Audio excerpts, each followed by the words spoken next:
가겠습니다. 자, 이제 다시. 자, 이어서 이제 우리가 이제 정부 조직과 중앙행정기관으로 들어가 보도록 하겠습니다. 자, 이제 정부 조직과 중앙행정기관, 그리고 이제 개선, 망료, 그리고 이제 합의제행정기관, 여기까지 이번 시간에 이제 다뤄보도록 할 건데요. 우리나라의 이 정부 조직에 대해서 한번 살펴보는 거예요. 대통령의 권한과 관련된 설명 옳지 않은 게 뭐냐 이렇게 나왔습니다. 우리요, 이 대통령 같은 경우는 어때요? 대통령의 지위는 크게 두 가지예요. 크게 두 가지. 맞습니까? 네, 크게 두 가지인데, 하나는 뭐였냐면은 이 국가 원수죠. 국가 원수로서의 권한이 있고, 또 하나는 행정부의 수반으로서의 권한이 있습니다. 자, 국가 원수로서의 권한으로서 행하는 것들이 뭐 여러 가지가 있을 텐데, 그 중에서도 이제 국가를 대표하는 역할도 있고, 그러니까 이제 외교권 같은 거를 대통령한테 다 주는 거잖아요. 그러기도 하고, 그 다음에 영토를 보존해야 되는 의무도 주어집니다. 대통령에게. 그런 것도 있고, 그 다음에 국가기관을 구성할 수 있는 권한도 줘요. 그러니까 뭐 대법원장도 대통령이 임명하고 막 그러잖아요. 그런 권한들까지 줄 때에는 행정수반으로서의 지위에서 가질 수 있는 권한은 아닙니다. 기본적으로 이제 국가 원수기 때문에 국가의 최고 이제 지도자로서 다른 국가기관을 구성할 수 있는 권한도 갖게 되는 것이고요. 그죠? 그러면서 이제 국정을 조정할 수 있는 권한까지 부여를 받아서 국가 원수로서 하는 역할들은 그런 것인데, 우리가 지금 이제 행정학 공부할 때 관심 갖는 것은 아무래도 행정 수반으로서의 대통령의 지위에 관심을 갖는 것 아니겠어요? 행정 수반으로서의 지위. 여기에 좀 초점을 맞춰서 보시면 될 텐데요. 여기에서 이제 하는 권한으로 일단은 첫 번째 뭐가 있냐면은요, 행정부를 있잖아요. 전반적으로 다 지휘하고 감독할 수 있는 권한을 가지고 있잖아요. 그죠? 행정부에 대한 지휘권을 가지고 있습니다. 지휘하고 감독할 수 있는 권한이 있죠. 행정부에 대한 지휘 감독권이 있고, 그 다음에 또 행정수반으로서 가질 수 있는 권한에 한 가지로 보자면 공무원을 임명하고요. 공무원을 임명하고 면직할 수 있는 권한이 있어요. 합쳐서 임면권이라고 합니다. 공무원의 임면권이 주어져 있다는 것도 보셔야 되고, 그 다음에요, 이 대통령으로서 명령을 발표하잖아요. 대통령령에 대한 발표권이 있어요. 이런 게 아주 대표적인 행정수반으로서의 권한이다, 이렇게 봐두시면 됩니다. 한번 가보겠습니다. 그러면 역대 대통령은 청와대의 규모를 줄이고 국무총리에게 인사권한을 위임했다. 아니, 저는 꼭 그렇다고 말할 수는 없어요. 우리나라는 대통령제인데, 제가 이런 비유를 해드리거든요. 자, 이게 여기까지는 뭐 필요 없는 얘기일 수도 있지만 간단히 좀 한번 봐볼게요. 대통령제가 있고 의원내각제 국가가 있어요. 의원내각제 국가가 있을 때요, 중간적인 게 이원정부제라고 하는 게 있습니다. 이원정부제. 그 대표적인 나라가 여기가 미국이 있고요. 그 다음에 여기가 의원내각제 영국이 있죠. 이원정부제 프랑스가 있습니다. 그럴 때 우리나라는 어디에 있냐면요, 여기에 들어가는 거예요. 우리나라. 네? 우리나라는 여기에 들어가요. 그러니까 이게 대통령제인데, 그런데 의원내각제적인 요소가 좀 있다, 이렇게 보는 겁니다. 반반까지는 안 돼요. 대통령제에 치우쳐 있죠. 그런데 의원내각제 요소가 있다. 그 중에 하나가 국무총리제도예요. 이 국무총리제도는 의원내각제에서 필요한 것이지 대통령제는 없어요. 미국이 원조라 그랬잖아요. 없어요. 여기는 국무총리제도 같은 거 두고 있잖아요. 부통령 있잖아요, 대신에. 근데 우리나라가 맨 처음에 48년도에 건국할 때, 그러니까 임시정부까지 포괄하면은 뭐 건국이란 말이 좀 그럴 수도 있지만, 뭐 정식 정부로는 건국이 맞잖아요. 이런 거 갖고 뭐 역사적으로 막 다툼도 있지만, 역사학계에서 아무튼 간에 임시정부를 우리가 다 인정을 당연히 하는 것이고, 그 법통을 계승했다라고 보긴 하지만, 아무튼 48년도에 공식적으로 이제 정부가 출범할 때, 그때 시점으로 이제 돌아가서 그때 모습을 보게 되면은 의원내각제로 이제 다 짜놨어요, 사실은. 그때 이제 50총선거가 있었지 않습니까? 48년도에 50총선거를 하고 의원내각제 형태로 의원들이 다 이제 헌법도 만들어 놓고 했는데, 그걸 뭐 이제 이승만 쪽에서 대통령제를 요구해 가지고 의원내각제 틀에다가 대통령제를 툭 얹어버린 거예요. 그래서 아마 여러분들이 한국사 공부하실 때 보면 그때 대통령이 있고 부통령이 있고 총리도 있어요. 이게 다 있어 막. 다 있는 게 그래서 그래요. 대통령, 부통령을 그 총리 중심으로 짜놓은 체제 위에다가 얹어버린 겁니다. 이렇게 토핑해버렸어. 그래갖고 구조는 의원내각제인데 실질적으로는 대통령제처럼 움직이게 되는 이런 아주 기이한 모습을 좀 보게 됐습니다. 물론 뭐 제도라고 하는 게 뭐 각자가 채택하기 나름이긴 하지만 오래가지는 못했죠. 그래서 결국에 지금 자리 잡은 것은 이제 대통령과 부통령은 없고 이제 총리로 가는, 대통령과 총리로 가는 이런 구조가 이제 안착되어서 오늘날까지 오고 있습니다. 그래가지고 이 대통령제, 미국의 대통령제를 이 프라이드 치킨 이라고 치고 여기를 의원내각제를 양념치킨이다 이렇게 보면 이 이원정부제는 반반치킨이거든요. 반반치킨인데 우리나라는 뭐냐면요, 이 프라이드 한 마리 주시는데 양념장을 하나 좀 주세요 이렇게 한 정도예요. 이 양념장이 의원내각제 요소라는 겁니다. 이런 게 여러 가지가 있습니다 우리나라에. 근데 이 의원내각제 요소들은 좀 형식적인 게 많아요. 총리하고요 국무회의를 대표적으로 꼽으시면 돼요. 하나 더 확장하자면 국무회의. 그러니까 미국은 국무회의도 없어요. 그런 거 안 합니다. 대통령이 결정하면 되는 겁니다 그냥. 그러면 되는데 국무회의는 뭐냐면요, 이런 내각제에서 내각회의를 여는 것을 모방한 거예요. 내각제에서는요 장관하고 총리가 만나서 같이 회의를 해서 중요한 의사결정을 하는데, 그럴 때 총리가 사실은 회의의 진행자 같은 역할을 하는 거예요. 그러면서 자유분방한 토론들이 이루어지는 겁니다. 근데 대통령제에서는 그런 게 아니라 대통령이 알아서 모든 걸 다 결정하기 때문에 대통령이 그냥 자기 밑에 참모들한테 의견을 한번 물어보는 것 정도만 하는 거예요. 완전 다르죠 색깔이. 근데 우리나라는 국무회의 제도를 가지고 있잖아요. 미국은 없는데. 우리나라는 주요한 안건은 국무회의에 꼭 붙여야 됩니다. 필수 심의사항 그래가지고 국무회의에 18가지의 필수 심의사항들이 쭉 열거되어 있습니다. 헌법에서부터.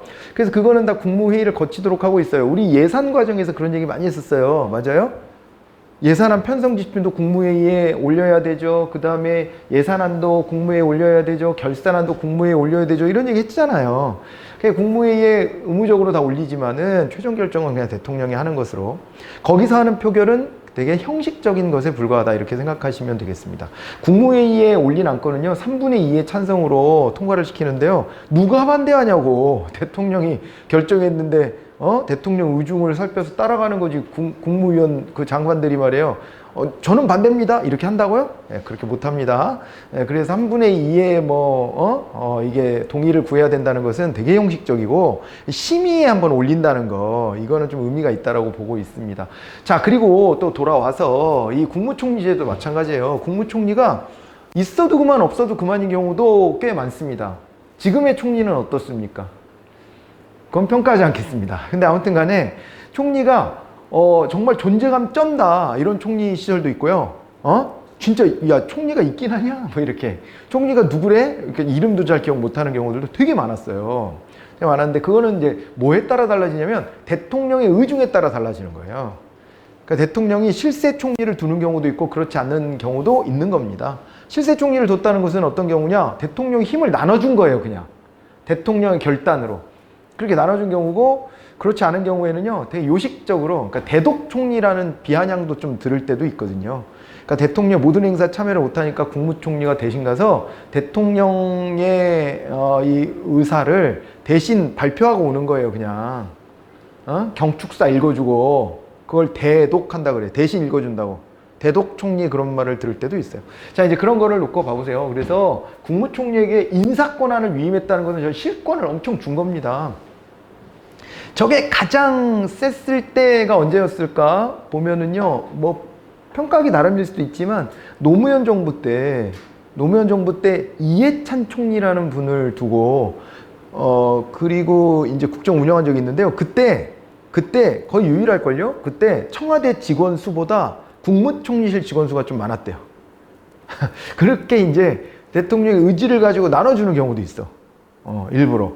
그런 경우도 있지만 이게 보편적인 일은 아니기 때문에요. 1번은 옳다라고 말하기는 어렵겠네요. 보니까.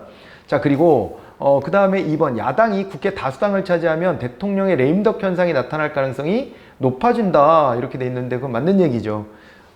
이제 우리 총선을 지금 강의하는 시점에서 보면은 이제 총선을 얼마 안 앞두고 있는데 왜 이렇게 전쟁하듯이 총선할까? 모든 선거는 다 전쟁하듯이 합니다. 그렇기는 한데 왜 이렇게 전쟁하듯이 할까 생각해 보면 이유가 딱 있죠. 왜 그러냐면은 대통령 임기가 많이 남았어요. 아직 반환점을 아직 안 돌지 않았어요? 반환점 안 돌았어. 반환점 안 돌았는데 총선이 있는 거예요. 반환점이 되기 조금 전에 총선이 있는데 만약 이번 총선에서도 야당이 승리한다면은 그 야당이 만약에 압도적으로 승리한다 그러면은 대통령의 레임덕은요 불보듯 뻔한 현상이거든요. 대통령은 사실상 식물 대통령이 된다라는 예측이 많아요. 그렇게 된다는 겁니다. 그러니까 중간평가적 성격이 있는 거거든요, 이게. 근데 여기에서 야당의 손을 들어줬다는 얘기는 대통령이 힘을 하나도 못 쓰게 된다는 얘기가 될 수도 있고요. 그러면 어떻게 되냐? 여당에서 스스로가 이제 어떻게 하기 시작할 거냐면은 과거의 역사를 비춰보면 앞으로 미래는 모르니까 과거의 역사에 비춰보면 그럴 때는 대통령 보고 탈당을 요구한다던가 아니면 대통령한테 대놓고 막 비판을 여당 안에서 강력하게 한다든가 이러기도 합니다. 왜냐하면 다음번 대선에서 이겨야 되잖아요. 그러니까 인기 없는 대통령이다 치면은 중간에요 막 그래요. 없는 셈 치고 내쫓고 그래요. 우리나라 그래서 민주화 이후에 대통령이 퇴임할 때까지 당적을 유지한 경우가 더 적어요. 대부분 다 쫓겨났어. 자기 당에서. 나중에서는. 이게 이제 레임덕 현상이거든요. 아주 극렬한 레임덕인데 야당이 국회 다수당을 차지할 때 이런 현상이 쉽게 오는 게 이 대통령제의 이 특징이에요. 미국도 그래요. 미국도요. 대통령 임기가 4년인데 중간 2년 끝날 때쯤 선거를 한 번 또 하거든요. 국회의원 선거를. 그때 사활을 걸고 합니다, 진짜. 여기도 마찬가지예요. 레임덕이 오는 건 똑같아. 이건 대통령제 갖고 있는 특성이에요. 다만 미국은 그거를 대통령이 다음번 선거에 한 번 더 출마할 수 있게 해주잖아요. 그러기 때문에 레임덕이 좀 덜 오지. 가끔 오지. 근데 우리는 자주 오지.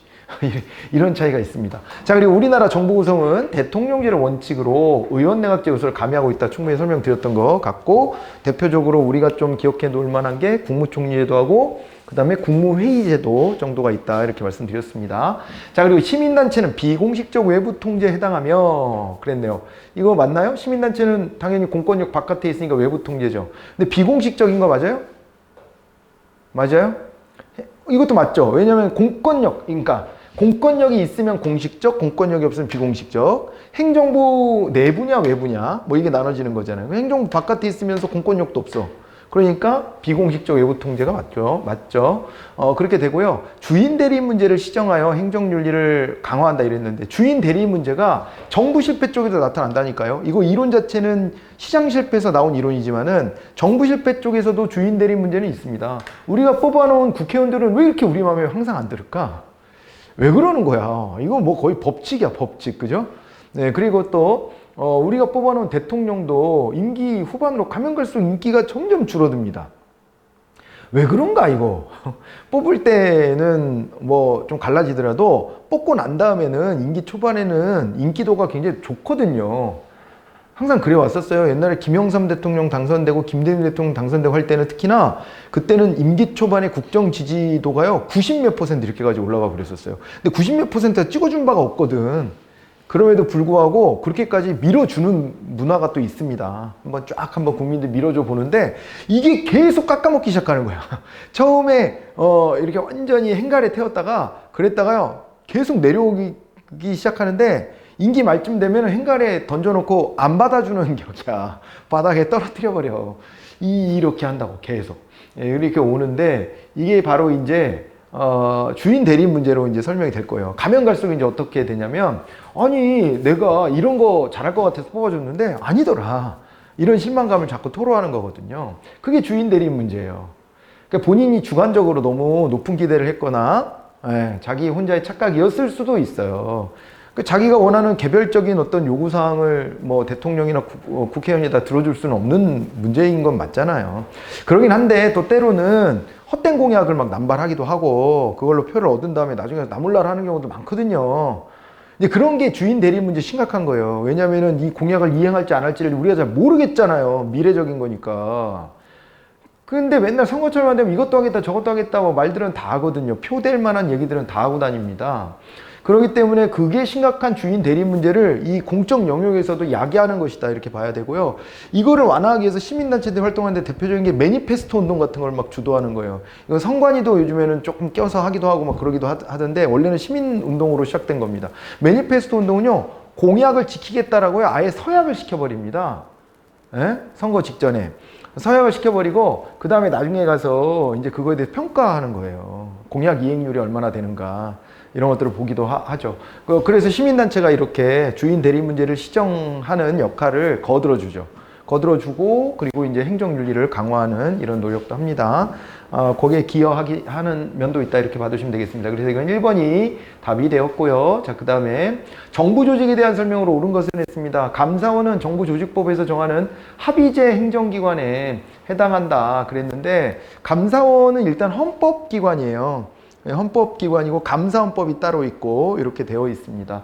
정부조직법에서 정하는 합의제 행정기관이면은 그 위원회인데 정부 조직으로 인정되는 데들 있잖아요. 그런 거하고는 좀 거리감이 있죠. 성격은 비슷해요. 그렇지만은 좀 이렇게 법적 위상이나 이런 것들은 좀 다르다고 보셔야 돼요. 우리 여기 이 정부조직법에서 정하는 합의제 행정기관이다 그랬을 때 가장 먼저 떠오르는 게 방통위, 그 다음에 국무총리 산하에 이제 금융위, 그 다음에 공정위, 그 다음에 또 뭐가 있어요? 국민권익위, 그죠? 이런데 원안위, 이런 데들이 여기에 들어가는 거거든요. 거기 보면 위원회지만 뭐라고 되어 있냐면 정부기관으로 본다 이렇게 돼 있어요. 정부기관, 그러니까 중앙행정기관 참. 정확한 표현은 중앙행정기관으로 본다 이렇게 돼 있거든요. 그럼 여기서 중앙행정기관은 원래는 뭐여야 돼요? 원래는 부 아니면 처 아니면 청이어야 되거든요. 부처청을 중앙행정기관이라는 거예요. 근데 여기에다가 그 각급 위원회들을요, 이렇게 별도로 중앙행정기관으로 본다라고 해가지고 인정해주고 있는 거예요. 거기에 감사원이 들어가냐? 아니라고 보셔야 됩니다. 자, 그리고요, 금감원은 정부조직법에 따라 설치된 중앙행정기관이다. 금감원은 또 조금 달라요. 금감원은, 그러니까 이게 금융위원회가 위원회지만은 중앙행정기관으로 취급이 되고, 그리고 이제 금감원은 독립적인 어떤 별도 법인으로서 금융위가 결정한 사안들을 실제로 집행에 옮기는 특수한 임무를 수행하는 기관이다 이렇게 이제 봐두셔야 되고요. 소청심사위원회는 행정자치부 소속으로 이제 행정기관 소속 공무원의 징계 처분에 관한 사무를 관장하는데, 이게 몇 년도 문제죠? 2017년? 이렇게 돼 있나요? 그죠? 그래서 2018년이에요? 17년? 그런 것 같은데? 아무튼 간에 지금은 행정자치부로 안 부르잖아요. 행정안전부 이렇게 부르는데, 이게 박근혜 정부 때 국민안전처라는 걸 신설한 적이 있었습니다. 그러니까 처음부터 그거를 만들었던 건 아니고, 세월호 사건이 터지고 이거를 이제 어떻게든 국민들 마음을 달래주고 좀 해야 되잖아요. 이제 그래서 그때 국민안전처라는 거를 따로 만들어서, 그거를 갖다가 이제 국무총리 밑에다가 탁 박아놓고, 원래 처가 국무총리 밑에서 약간 좀 이렇게 개선보다는 막료적 일을 담당하거나 하는 거예요. 이제 원래 그런 건데, 아무튼 그 밑에다가 국민안전처를 신설해 놓고, 거기다가 소방청 있죠, 소방청. 그거를 띄어다 거기다 넣어놨고, 또 하나는 해양경찰청을 떼다가 또 거기다 넣어놨었어요. 그랬던 것을 문재인 정부 때 와서 다시 이것을 원래 원대복귀시키고 국민안전처를 해체시켜 버렸거든요. 그러면서 지금 다시 이제 행정안전부가 된 겁니다. 행정안전부. 그래서 왜냐면은 행안부가 보면은 그 밑에 청이 두 개가 있는데, 하나가 경찰청, 그리고 또 하나가 소방청이잖아요. 그러니까 이게 안전 문제와 직결되는 거를 사실은 이제 행안부가 하니까 안전이란 말도 이름 안에다 집어넣는 거예요. 근데 이제 그 안전 기능을 떼냈을 때, 일부를 떼냈을 때, 그때에 이제 행자부, 행정자치부 이렇게 이제 불리기도 했던 거죠. 원래 이름이 계속 왔다 갔다 했어요. 2000년대 이후에. 옛날 이름은요, 90년대까지 내무부 막 이랬어요. 내무부 이러다가 외무부, 내무부 할 때 내무부라 그랬다가, 내적인 일이야 다른 부처들도 하는 건데 왜 니만 내무부냐, 이제 이런 지적이 있었겠죠. 그래서 이름을 이제 행정자치부, 자치 업무를 또 보잖아요. 여러분 아시다시피. 그렇기 때문에 행정자치부 이렇게 했다가 그랬다가 행정안전부로 왔다가 안전을 더 강조한다 그래서 안전행정부로 바뀌었다가 뭐 이런 역사를 막 가지고 있어. 그랬다가 다시 행안부가 됐다, 행자부가 됐다가 또 행안부가 되고 이런 이제 이름의 변화들이 있었는데, 그러니까 이제 얘가 걔구나라는 인식을 좀 가져 놓으시고요. 그 다음에 아무튼 소총심사위원회가 근데 지금 현재 행안부 소속도 아니죠. 소총심사위원회는 어디 소속이에요? 인사혁신처 소속입니다. 인사혁신처는 언제 생겼냐? 이것도 세월호 사건 터지고 난 다음에, 그러고 난 다음에 이제 그때 그 국민안전처 설치하는 하는 그 타이밍에 맞춰서 야 이거 인사 문제가 심각하다.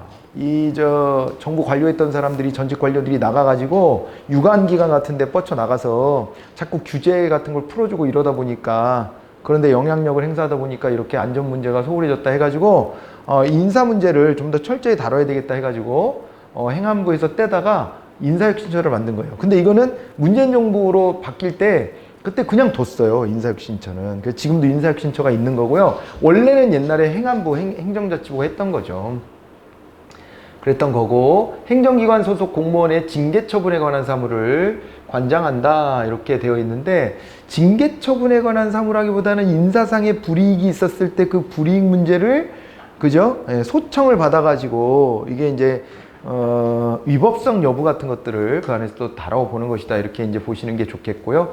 특허청은 행정 및 재정상의 자율성이 부여되고 성과에 대해 책임을 지도록 하는 책임운영기관에 해당된다. 이게 쉬웠네요, 4번이. 그죠? 이게 4번이 답인데요. 특허청은요, 이 행정기관의 하나잖아요. 청이니까. 그럼에도 불구하고 책임운영기관에 들어갑니다. 우리가요, 책임운영기관은 이제 아마 다음 시간에 공부하게 될 텐데, 미리 예습점을 좀 보자면, 책임운영기관은 우리나라 어떻게 나왔냐면, 지금 중앙책임운영기관하고 중앙책임운영기관 형태하고, 그 다음에요, 소속책임운영기관으로 이렇게 나눠놨습니다. 예. 그랬을 때 이 중앙책임운영기관은 이게 이제 청단위가 되는 거예요. 청단위가 되는데, 이게 유일하게, 현재 스코어 유일하게 있는 게 바로 이제 특허청이 되는 겁니다. 특허청.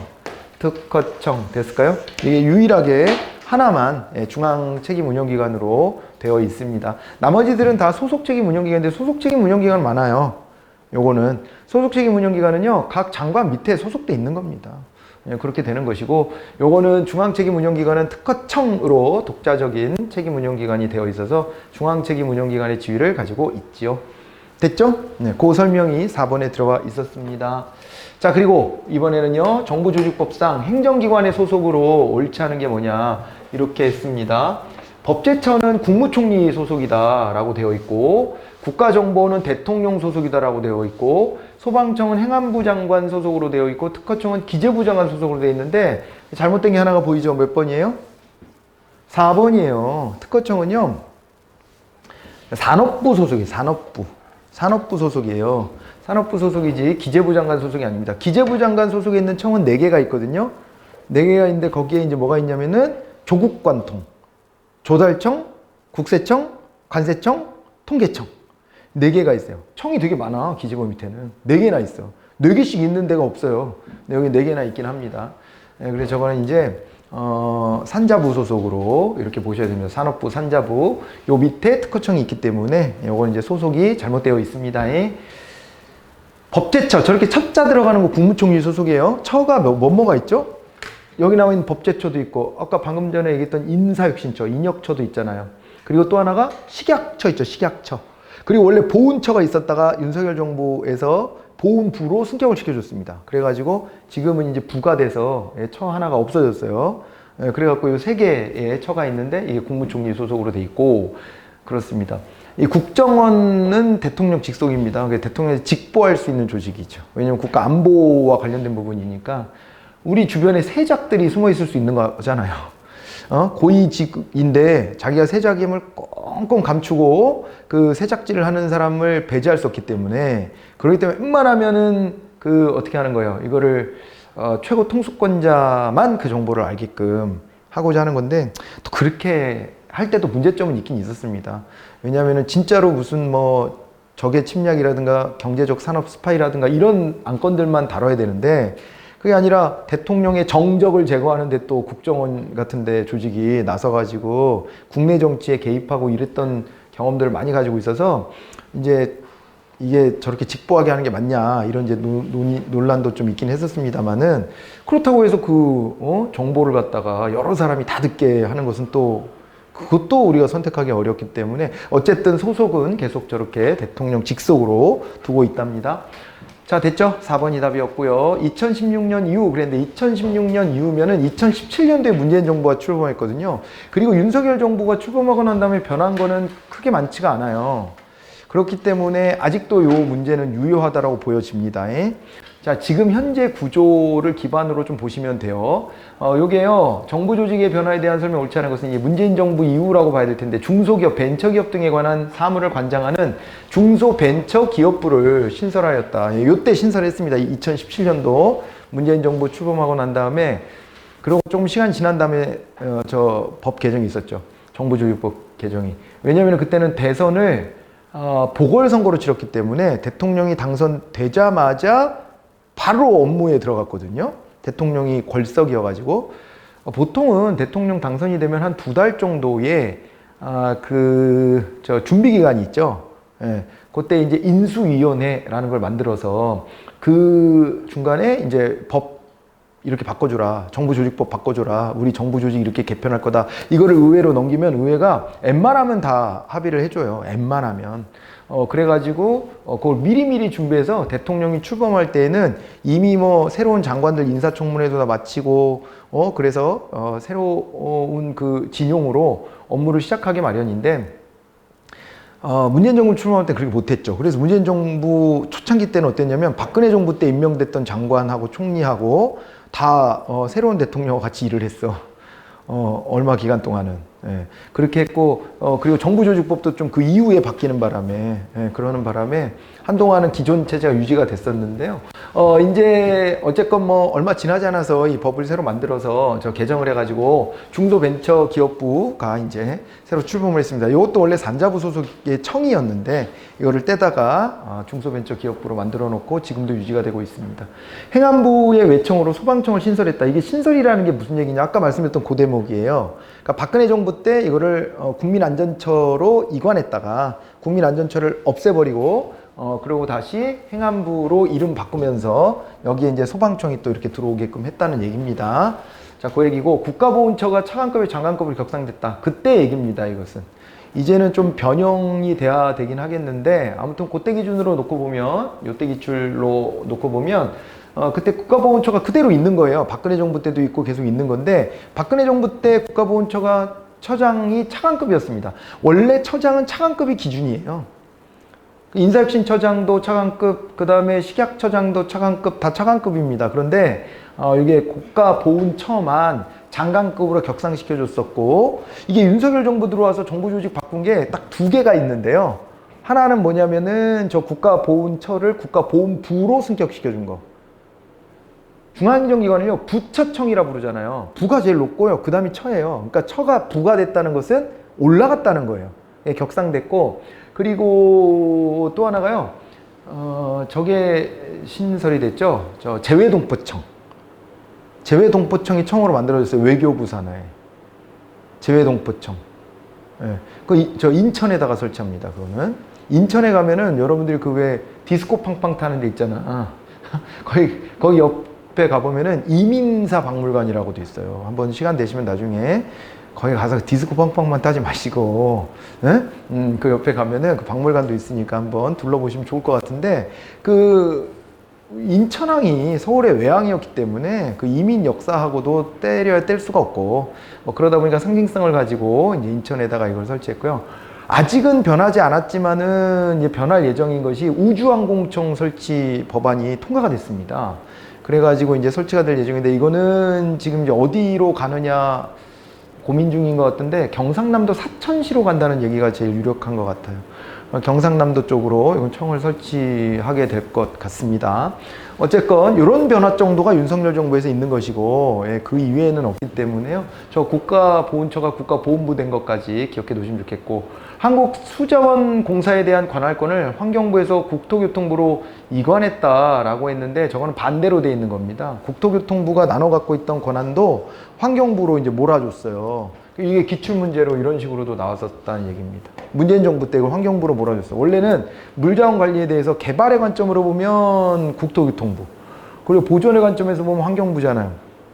그래갖고 둘이 좀 이렇게 권한도 나눠져 있고 막 다툼도 있고 갈등도 있고 그랬는데, 이걸 갖다가 어떻게 했다고요? 이걸 갖다가 이제 이거를 환경부로 몰아줬고요. 최근래에는요, 윤석열 대통령이 뭐라고 말씀하신 적이 있냐면은, 야, 니네 환경부 말 안 듣고 그러면은 니네 이거 말이야 확 그냥 수자원 관리권을 국토부로 넘겨줄 거야, 이런 얘기를 하신 적이 있어.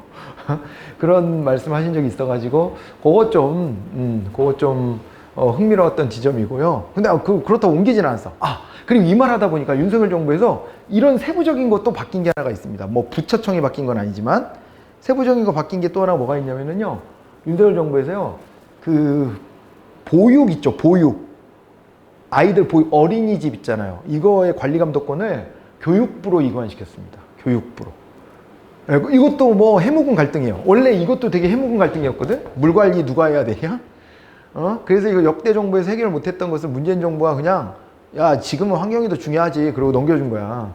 그런데 이게 어린이집은 보건복지부 소관이고요, 유치원은 교육부 소관이에요. 유치원은. 그래가지고 이것도 서로 소속을 누가 더 많이 해야 되냐, 이걸 가지고 갈등이 많았었습니다. 그러니까 이제 보건복지부 입장에서는 이거 취약 전 아동들에 대해서는 보건복지부가 다 해야 되죠, 이런 주장이고, 교육부 입장에서는 무슨 소리입니까, 이게 취약 전에도 교육의 관점이 명확하게 들어가줘야 되기 때문에 그렇기 때문에 교육부가 소관해야 됩니다, 이렇게 이제 맞서고 있었던 건데, 근데 그러다 보니까요, 같은 연령대 아이들을 쪼개먹고 있었던 셈이지. 그래갖고 이게 이제 해묵은 갈등이었는데, 그거를 윤석열 정부에서 교통정리를 해가지고 교육부 쪽으로 이관하기로 결정을 했어요. 교육부로 이제 넘어가게 되어 있습니다. 자, 이제 그런 게 이제 준비 중에 있다는 것도 하나 참고해 주세요. 이런 식으로 또 나올 수도 있으니까. 윤석열 정부에서 변화된 내용이 뭐냐? 이렇게 물어보면 답을 찾을 수 있어야 돼요. 정리 다시 한번 해드려요. 윤석열 정부에서 바뀐 거 다시 한번 간략히. 국가보훈처를 국가보훈부로 격상시켰다. 그리고 청을 새롭게 설치한 것들이 있는데, 거기에 재외동포청과 항공우주청이 만들어지게 됐다. 그리고 또 뭐가 있다? 그리고 또 이 교육과 보육이 업무가 분리되어 있던 것을 이거를 교육부 쪽으로 다 몰았다. 이런 게 이제 변화된 모습이에요. 그런 정도가 정부 조직에서 이제 바뀐 내용이라고 생각하시면 되겠습니다. 됐나요? 됐을까요? 그렇게 하시고. 또 뭐 변할 게 있을까? 변할 게 있을까?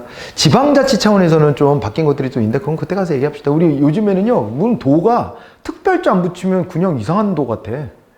툭 하면 특별 붙이는데, 저는 이거 되게 좀 그래. 뭐가 특별하다는 거야, 도대체가. 특례를 주겠다는 개념으로 이해하는 것 같거든요? 특별이란 말 갖다 붙이는 거가. 그런 것 같은데, 자꾸 너도 특별, 나도 특별 그러면 특별한 게 없는 거예요, 결국에는. 그게 뭔 의미가 있어요, 그렇게 하는 게. 아무튼 그래서 이제 그거는 나중에 가서 얘기하고, 또 지방에 새롭게 구가 통합되고 신설되고 하는 것들이 좀 생겼어요, 최근에. 그런 것들도 여기 최근의 변화 같은 건 시험에서 또 언급할 수 있으니까 이것도 다뤄드리도록 하겠습니다. 그리고 최근에 또 법 바뀐 게, 제주도는 기초자치가 없다 그랬잖아요. 기초자치를 다시 부활시키기로 했어요. 다음번 지방선거 때부터.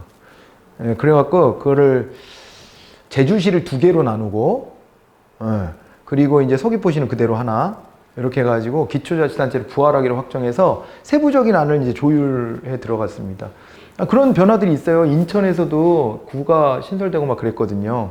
확정은 됐어요. 법이 통과가 됐으니까. 아무튼 그런 변화들은 뒤에 가서 보고, 일단은 중앙정부 차원에서 이런 정도의 변화가 있다는 거, 그거 봐주시면 좋겠습니다. 그리고 지금 특별자치도가 된 데들이 강원도가 새롭게 출범했었고, 최근에는 전라북도도 특별자치도가 됐습니다. 네, 특별자치도가 됐어요. 이렇게 해서 지금 특별자를 막 붙이고, 경기도도 이제 분도를 시도하고 있죠? 어? 그래갖고, 저기 뭐야, 경기 북도? 근데 그냥 북도가 아니고 경기 뭐지? 뭐라 그래야 돼? 특별자치도, 특별자치도지 참, 특별자치도. 그러니까 경기 북 특별자치도 뭐 이렇게 할 계획인가 봐요. 아직은 확정되지 않았으니까 그런 게 있다는 거 관심만 갖고 뉴스 같은 거 잘 보세요. 이런 변화가 뭐 도 단위가 변하는 것은 뉴스에 많이 나겠지만은 아무튼간에 뭐 은근슬쩍 이렇게 바뀌는 경우들이 있어서 우리가 유념해서 보셔야 됩니다. 자, 그리고 넘어갈게요. 71번. 행정기관에 대해 관계법령이 규정된 내용으로 옳은 게 뭐냐 그랬습니다. 부속기관이라는 말이 나왔습니다. 행정권의 직접적인 행사를 임무로 하는 기관에 부속하여 그 기관을 지원하는 행정기관이다. 이렇게 되어 있습니다. 중앙행정기관 밑에 소속기관으로 두 가지가 있다고 계속 말씀드려 왔는데, 하나가 부속기관이고 하나가 이제 특별지방행정기관이었습니다. 그렇게 나눠봤을 때 그 중에 하나 부속기관에 대한 설명이었고요. 그 다음에요, 여기 보조기관이라 행정기관이 그 기능을 원활하게 수행할 수 있도록 그 기관장을 보좌한다. 이 말이 됩니까? 여기 앞에는 보조기관, 뒤에는 보좌기관, 이렇게 보좌한다 이렇게 돼 있으니까 틀린 얘기죠. 보조와 보좌는 다른 거예요. 보조한다는 얘기는요, 그 메인 업무를요 나누어 분담해 주는 것이고, 보좌한다는 것은 옆에서 거들어 준다는 얘기예요. 이게 아다르고 다르다고 보조랑 보좌는 많이 다릅니다. 그렇게 나눠서 보셔야 되고, 요건 틀렸고, 하부기관이란 중앙행정기관에 소속된 기관으로서 특별지방행정기관과 부속기관을 말한다 그랬는데, 이걸 표현할 땐 하부기관이라 안 하고요, 뭐라고 해요? 소속기관이라 하는 거예요. 소속기관. 하부기관은 뭐냐? 하부기관이 뭘까? 뭐 예를 들면 군 밑에 읍이 있고 막 이런 거 있잖아요. 그런 게 하부기관이죠. 소속돼 있는데 밑에 하위의 이 단위로서 존재하는 거고, 소속기관은요 이 조직에 포함되는 기관들을 말하는 거니까 좀 다른 거예요. 자, 그리고 방송통신위원회, 공정거래위원회, 소청심사위원회 등은 행정기관의 소관사무에 관해서 자문에 응하거나 조정협의, 심의 또는 의결 등을 하기 위해 복수의 구성원으로 이루어진 합의제 행정기관으로서 행정기관이 아니다 그랬는데, 말씀드렸다시피 이제 방통위, 공정거래위 이런 데들이 행정기관으로, 중앙행정기관으로 이제 인정된다 그런 얘기 했었잖아요. 그죠? 그런 것들에 비춰본다면 맞는 것은 1번밖에 없었습니다. 나머지 다 틀린 부분들이 있었고요. 자, 민원행정에 대한 얘기가 나왔습니다. 민원행정의 성격에 대한 다음 설명으로 옳은 것만을 모두 골라라 이랬는데, 규정에 따라 서비스를 제공하는 전달적 행정이다 이렇게 되어 있습니다. 서비스를 제공하는 전달 행정이다. 이런 얘기예요. 국민이 원하는 것을 이제 제공해주는 행정 서비스고, 행정기관도 민원을 제기하는 주체가 될 수 있습니다. 민원은 보통 국민들이 주도해서 하는 것으로 우리가 인식을 많이 하죠. 그 말이 틀린 것은 아니지만은 행정기관도 민원을 제기하는 주체가 될 수 있다. 서로 민원을 다 제기할 수 있는 것으로 이렇게 보고, 행정구제 수단입니다. 왜 이게 행정구제 수단이 아닙니까? 우리 행정구제 수단이라는 것은 행정부의 어떤 그 집행행위로 인해서 그거에 대해서 이제 불이익을 받았다라고 생각이 들었을 때, 그럴 때 이제 구제를 청구하는 거예요. 그 중에서 아주 기본적인 수단으로 민원이라고 하는 것을 포함해서 봅니다. 여러분들 행정법 공부하실 때는 거기다가 이제 세부적으로 보면 어때요? 저 이제 행정구제 수단으로 공부하는 게 행정심판, 행정소송 이런 걸 이제 보잖아요. 그게 메인이지만은 그거 말고도 기본적으로 깔려있는 것 중에 하나가 민원 같은 게 있는 거예요. 자, 그래서 이거 기역과 니은이 맞다 이렇게 보시면 되겠고, 보조기관이 아닌 게 뭐냐 그랬는데, 이건 차관보는 보좌기관입니다. 여기서 계장, 차관, 실장 이렇게 나왔는데, 아니 우리 정부 조직을 보면 위에서부터 어떻게 돼요? 위에서부터 여기 아까 대통령이 있었잖아요. 그럼 여기 총리가 있을 것이고, 국무총리. 그리고 여기 뭐 장관이 있을 거 아닙니까? 장관이나 뭐 이제 거기에 준하는 자리들이 있을 것이고, 요 밑에 이제 차관이 있을 거예요. 차관이 있고, 그 다음에 뭐가 있냐면 실장이 있습니다. 차관 밑에는 실장, 국장, 과장, 그 다음이 계장이에요. 그 밑에가 계장, 그 밑에는 이제 주무관들이 이렇게 있는 것입니다. 이렇게 되는데, 요거는 개선이라고 봐야 돼요. 쭉 이렇게 따라 내려오는 건 개선이에요. 개선. 개선인데 옆쪽에 번져 있는 것으로 뭐가 있냐면 여기 장차관 옆쪽에 차관보가 있습니다. 차관보가 여기를 이제 서포트 하는 거예요. 이렇게 서포트 한다. 이렇게 봐두시면 되고, 그 다음에 담당관이라고 또 있어요. 담당관. 담당관이 있으면 담당관은 이렇게 뭐 실장이라든가 국장 자리 같은 데를 서포트 하는 거예요. 그래서 여기는 옆쪽으로 뻗쳐나가 있는, 여기는 막료 그룹이라고 보셔야 됩니다. 보호 좌기관이다 이렇게 봐야 돼요. 4번이 답이 되는 것입니다. 자, 그리고 정부의 각종 위원회에 대한 설명으로 가장 옳은 게 뭐냐 이렇게 나왔습니다. 정부위원회. 의결위원회는 의사결정의 구성력이 있지만 집행권이 없다 그랬는데, 이거 어떻게 봐야 돼요? 우리가요, 의결위다라고 했을 때는 의사결정은 하는 건데 집행을 강제할 수는 없어요. 결정은 이렇게 내려놨어. 그런데 그걸 안 따랐을 때 어떻게 강제할 수가 없다, 이런 것이거든요. 그래서 이 기속력이 있냐 없냐가 매우 중요합니다. 기속력까지 갖추면 우리가 뭐라 그래요, 그걸? 의결위원회 이렇게만 부르는 게 아니라 뭐라고 부르죠? 뭐라고 불러요? 행정위원회라고 하잖아요.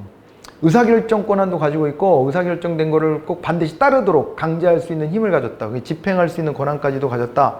이렇게 하면 그것을 두고 우리가 이제 행정위원회 이렇게까지 부르는 거예요. 자, 그리고 행정위원회의 대표적인 예로 공정거래위원회, 공직자윤리위원회 등을 들 수 있다. 이렇게 되어 있습니다. 공직자윤리 문제와 관련해서 이제 의결을 할 수 있는 권한은 있죠. 공직자윤리위원회는. 근데 여기의 결정을 안 따랐을 때 구속력을 행사할 수 있는 권한이 있는가? 이걸 고민하셔야 되는 거고요. 행정위원회는 독립지위를 가진 행정관청으로 결정권은 없고 집행권만 갖는다라고 했는데 결정권한도 가져야 된다 그랬잖아요. 그리고요, 자문위원회는 개성기관으로서 사안에 따라 조사 분석 기능을 한다. 조사 분석을 하면 조사위원회고요. 자문위원회는요, 조언해 주는 거예요. 이건 이런 식으로 결정하는 게 좋을 것 같아요. 뭐 이런 조언을 내려주는 겁니다. 그래서 이제 맞는 것은 1번이고요. 그죠? 예, 2, 3, 4는 틀린 겁니다. 2번은 뭐가 틀렸다고요? 공직자윤리위원회는 의결위원회예요, 그냥. 의결위원회지 행정위원회가 아닙니다. 그리고 3번은 뭐가 틀렸다고요? 결정권도 있다고요, 행정위원회는. 그리고 4번은 저게 자문위원회가 아니라 조사위원회 이렇게 되는 겁니다. 우리가 이제 위원회를 놓고 보면 어떻게 됐나요? 위원회 그러면 보겠습니다. 우리요, 이 위원회다라고 했을 때 위원회가 크게 보면 이렇게 이제 행정위원회가 있고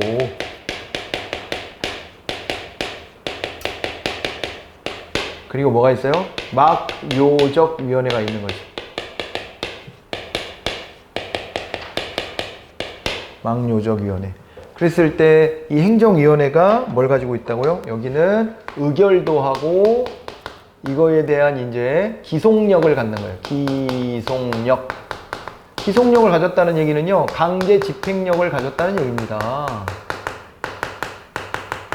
여기까지를 보유하고 있다는 얘기예요. 이게 행정위원회입니다. 나머지들은 우리가 이제 막료적 위원회 이렇게 이제 봐두시면 될 겁니다.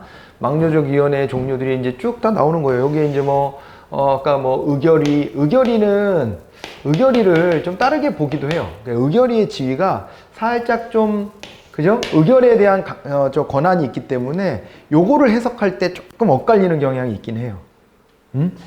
그러긴 한데 요 중간적인 위치 정도로 좀 떠올려 놓으시고, 그 다음에 확실한 막료적 위원회다 그랬을 때는 자문위가 있을 수 있고, 그 다음에 조사위가 있을 수 있다 그랬죠? 조사위 맞아요? 네. 자문위, 조사위 뭐 이런 데가 가장 대표적이고요. 조정위 같은 것도 있을 수 있죠. 조정위 뭐 이런 거 등등, 이 위원회 이름 붙은 애들이 많이 있습니다.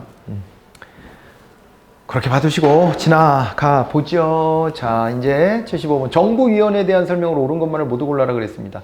위원회 제도는요, 책임성이 결여될 수 있는 측면은 분명히 존재합니다. 왜 그러냐면은 이게 이제 독임제하고 좀 다른 게, 어떤 장이 야, 나를 따라라 이러고서 딱 결정하고 쭉 끌고 가는 형태 아니잖아요. 그렇게 가다 보니까 어떤 결정이 났을 때 이게 타협적 결정밖에는 안 되고, 위원들이 대등한 위치에서 서로 자기 주장을 하니까, 그리고 그 타협적 결정이 난 것에 대해서 뭔가 일이 잘못되더라도 타협적 결과물이니까 내가 이런 게 우려돼가지고 그때 그렇게 주장했던 거잖아 이런 식으로 다 자기는 빠져나가요. 이게 나 때문에 이렇게 된 게 아니다라고 이제 주장하게 되어 있어서 책임 소재가 좀 불분명하다 이렇게 이제 봐야 합니다. 책임성이 결여될 수 있다는 건 맞는 얘기고요. 자문위원회는 업무가 계속성, 상시성이 있어야 된다 그랬는데 이게요, 자문위는 자문 업무만 해주는 거잖아요. 지속적으로 꼭 반드시 존재해야 될까? 이건 좀 의문부호가 좀 찍히죠? 그런 면이 좀 있고, 그 다음에 민주성을 제고한다는 장점 분명히 있습니다. 왜냐하면 각계각층의 요구, 목소리들을 이거 다 담고 타협적 대안을 모색한다는 건 민주적인 것이죠. 그러니까 민주주의는요, 자꾸 이렇게 독단을 부리면 안 돼요. 요즘에 계속 이슈가 되는 게 당사자들은 그걸 인식을 못 합니다. 근데 너무 완고한 입장에 서서 특정 정파를 막 지지하면서 그러면서 다른 사람들을 막 뭐로 이렇게 몰아가는 거 있잖아요. 예를 들면 우리나라 보수는 진보 세력을 놓고 맨날 뭐 빨갱이 북으로 가라 뭐 이딴 소리 하고 앉았잖아요. 그 친중 뭐 이런 가두고, 그 다음에 또 진보는 보수를 향해서 뭐 토착 왜구다 친일 세력이다 이런 거 역사성으로 자꾸 이제 공격하는 거예요. 옛날에 이제 이승만 정부 때 반민특위 와야 되고 이랬던 것으로부터 쭉 출발해가지고 거기서 계속 이어졌다는 겁니다. 예, 박정희 대통령도 친일했었고 뭐 이러면서 이제 그러면서 니들은 여전히 친일이야 이런 식으로 막 공격해버려요. 그러면 상대방의 얘기를 서로 듣겠다는 마음이 있는 거야 없다는 얘기야 이게? 있는 거야? 없잖아. 그러니까 어때요? 적대감만 계속 커지는 거고요. 거기에서 이제 중간지대에 있는 사람들이나 온건한 사람들은요, 불쾌감만 되게 막 쌓일 수도 있어요. 자칫 잘못하면. 그러니까 양쪽이 주장하는 게 역사적 맥락들은 있어요. 있는데 그거를 시간도 변했고 구성원들도 다 바뀌었는데 그걸 갖다가 그 프레임 안에서 가다 놓고 상대방을 싸워야 될 대상으로 인식하지. 그러니까 남북전쟁의 어떤 우리 남북한 전쟁의 그 시대의 사고방식에 갇혀 있다면은 그때도 그 잘못된 사고방식으로 우리가 민족적 비극을 그렇게 겪었던 건데 여전히 이제 그런 틀에서 사고하는 것은 좀 위험하다고 봅니다. 이런 말 하면 또 펄쩍펄쩍 뛰는 사람도 있을 거예요. 있을 텐데 그 걱정은 이해가 돼요. 양쪽 다. 이해가 되지만은 걱정이 된다 그래가지고 그걸 갖다가 프레임을 씌워가지고 다른 말을 하나도 못하게 하고 같이 대화할 수 있는 상대로 안 여긴다면 그거는 민주주의는 아닌 거예요. 적어도. 얼마나 자기가 옳은 주장을 하는지 몰라도 뭐 자기는 옳다라고 믿더라도 그래도 그 민주주의는 아니에요. 민주주의는 원래 다양한 의견을 다 존중해야 되는 거거든요. 그러니까 이 위원회 제도로 오게 되면 어떻게 돼요? 위원회 제도로 오게 되면 아무래도 의사결정을 할 때 이쪽 얘기 저쪽 얘기 안 들을 수가 없는 거거든요. 그래서 뭐라도 하나 결정하려면은 타협적 결정을 내릴 수밖에 없다. 이렇게 하기 때문에 이제 민주성을 제고한다는 것은 분명해 보여요. 자, 그 다음에 여기 방통위, 공정거래위, 그리고 국민권익위, 금융위, 거기다 개인정보보호위원회, 이것도 이제 국무총리소위원회입니다. 원자력 안전위원회, 여기까지는 중앙행정기관이다. 이렇게 나와 있습니다. 그래서 요게 니은만 빼고는 다 맞는 얘기가 됐어요. 기역, 디귿, 리을이 다 맞는 얘기가 됐습니다. 됐을까요? 그래서 여기에서 방통위만 대통령 소속이고 나머지들은 다 요 나머지 5개는 어디예요? 요거는 국무총리 소속의 이제 위원회로서 중앙행정기관으로 취급되는 데들입니다. 그렇게 알아두셔야 돼요. 자, 그리고 이제 넘어갑니다. 정부의 위원회 조직에 대한 설명으로 옳지 않은 것은 했습니다. 결정에 대한 책임의 공유와 분산이 특징이다. 책임을 공유하고 책임이 분산된다는 얘기는 결국에는 누구 책임이지? 라고 따져 물을 때 한 사람을 콕 집어갖고 너 책임이지? 라고 따져 묻기가 어렵다는 얘기도 되는 겁니다. 자, 그리고 복수인으로 구성된 합의형 조직의 형태이고요. 국민권익위원회는 의사결정에 권한이 없는 자문위원회다 그랬는데 아닙니다. 저 국민권익위원회도 의사결정의 권한을 가지고 있습니다. 여기 부패방지 업무도 하죠. 행정심판의 업무도 하죠. 그 다음에 또 고충민원에 대한 처리 업무도 하기 때문에요. 그죠? 소청심사위원회는 행정관청적 성격을 지닌 행정위원회에 해당한다. 이렇게 해서 3번을 답으로 보시면 되겠습니다. 소청심사위원회도 시험에 많이 나왔었어요. 저건 중앙행정기관으로까지는 말하기는 좀 어렵긴 한데 예? 그렇지만 인사혁신처 소속의 소총심사위원회가 여기가 이제 공무원이 어떤 인사상의 위법적 불이익을 받았다라고 판단이 들었을 때는 기존의 조치를 원상 회복시켜 주도록 명할 수 있는 것이잖아요. 그렇기 때문에 그 영역에 있어서만큼 행정관청적 성격을 좀 가지고 있는 것 아니냐 이렇게 보고 결정을 하고 기속력을 가졌으면 그걸 행정위원회를 한다 그랬잖아요. 행정위원회에 속한다는 것이 시험에 여러 번 나왔습니다. 그것도 알아두시고 넘어가셔야 돼요. 대통령 소속 위원회는 방통위였습니다. 아주 쉬운 문제였고요. 우리나라 행정기관 소속 위원회에 대한 설명을 옳지 않은 것은 했는데 행정위원회와 자문위원회 등으로 크게 구분을 한다 이렇게 되어 있고, 그 다음에 방통위, 금융위, 국민권익위는 행정위원회에 해당한다 이렇게 되어 있고, 관련 분야 전문 지식이 있는 외부 전문가만으로 구성해야 되냐, 외부 전문가만으로 구성해야 된다는 것은 좀 또 그렇죠, 그죠? 위원회가요 필요하면은 어떻게 하는 거예요? 내부의 공무원들 또 당연직으로 참여한다든가 이런 식으로 길이 열려져 있기도 하거든요. 자문위원회의 의사결정은 일반적으로 구속력은 갖지 않습니다. 자문 역할만 하는 것이기 때문에요. 답은 3번으로 정리하시면 되겠네요.